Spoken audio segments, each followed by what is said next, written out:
Guys, আমি ভাবতে পারিনি যে আমার মামাম এত কাজ শিখেছে। আম কেটে এনেছে, দেখো কি সুন্দর করে। মানে আমি শুয়েছিলাম, মাথা যন্ত্রণা করছে, ও একা একা বটি দিয়ে শুধু আমটা কেটেছে। দেখো, মানে ওর বয়সে আমি মনে হয় এরকম কিছু কি করতাম, তাই এত সুন্দর করে আমটা পিস পিস করে কেটেছে। তুই তুই তুই তুই কি করে কেটেছিস এটা? তো কই দেখি, একটা কাট দেখি। কে কেটেছে এটা? সত্যি তুমি? সত্যি তুমি কেটেছো?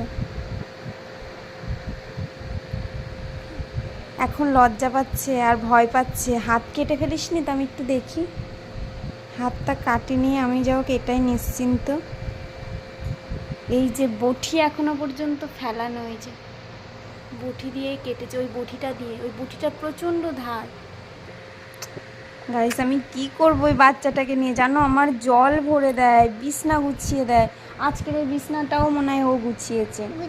আমি আমি একদিন দেখাবো সবাইকে যে আমার সোনা বিছনা গোছাচ্ছে কি করে। আমি সত্যি আমি ভেবে পাই না আমার মামা এত কাজ কি করে একা একা পারে। সত্যি মানে কি লক্ষ্মী মেয়ে আমার, খুব কথা শোনে আমার। আমি আমটা কেটেছে খালি অবাক হয়ে যাচ্ছি। পুরো বড় মানুষ যেভাবে কাটে, মানে তার থেকেও বোধহয় সুন্দর করে মনে হয় কেটেছে।